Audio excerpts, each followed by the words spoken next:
Assalamualaikum warahmatullahi wabarakatuh. Kali ini saya akan menjelaskan tentang perkembangan riset desain pada saat ini. Riset desain dan berkembang saat ini antara lain mixed method research.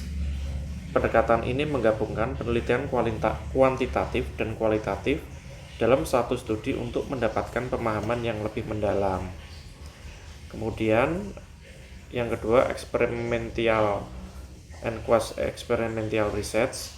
Metode ini sering digunakan dalam penelitian berbasis big data dan AI, di mana peneliti melakukan eksperimen dalam lingkungan terkontrol atau semi terkontrol untuk melihat dampak dari variabel tertentu. Kemudian yang ketiga, design based research atau DBR, yaitu pendekatan yang sering digunakan dalam penelitian teknologi dan pendidikan, di mana desain penelitian dikembangkan secara iteratif dengan pengujian langsung di dunia nyata. Kemudian yang terakhir yaitu longitudinal research. Penelitian ini melacak perkembangan suatu fenomena dalam jangka waktu tertentu, biasanya dengan memanfaatkan IoT atau Internet of Things dan sensor data untuk mendapatkan wawasan yang lebih kaya. Nah, contoh riset desain yang berkembang saat ini yaitu misalkan studi implementasi blockchain dalam supply chain. Contoh ini bertujuan menguji bagaimana blockchain dapat meningkatkan transparansi dan efisiensi rantai pasok bahan pangan. Metode yang digunakan biasanya metode kuantitatif, yaitu dengan analisis data transaksi sebelum dan sesudah implementasi blockchain. Kemudian kalau data kualitatifnya bisa dengan menggunakan wawancara dengan stakeholder rantai pasok, misalkan untuk memahami tantangan dan implementasi dalam teknologi pangan. Contoh yang lain perkembangan desain riset saat ini yaitu misalkan pengaruh machine learning dalam optimasi distribusi.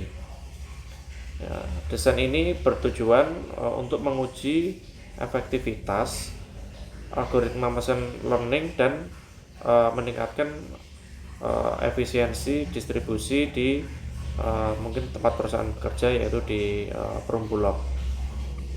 Metode yang digunakan yaitu dengan menggunakan metode eksperimen berbasis simulasi dengan algoritma optimasi rute.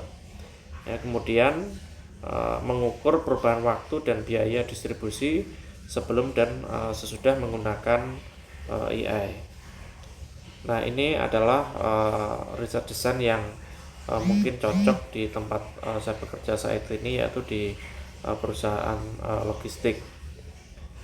Berdasarkan karakteristik atau proses bisnis di perusahaan, yaitu perusahaan logistik dan distribusi pangan, ada beberapa desain penelitian yang cocok ya, antara lain misalkan dengan mixed method research. Penerapannya yaitu dengan analisis big data dari sistem distribusi di perusahaan berbasis AI dan mungkin smart contract. Kemudian research design yang lain yaitu experimental research. Penerapannya yaitu mencoba model distribusi berbasis cloud computing untuk meningkatkan efisiensi rantai pasok pangan. Yang ketiga yaitu longitudinal research. Penerapannya yaitu menggunakan IoT dan analitik data untuk memantau pola konsumsi di berbagai daerah selama beberapa tahun. Demikian yang dapat saya sampaikan. Terima kasih. Assalamualaikum warahmatullahi wabarakatuh.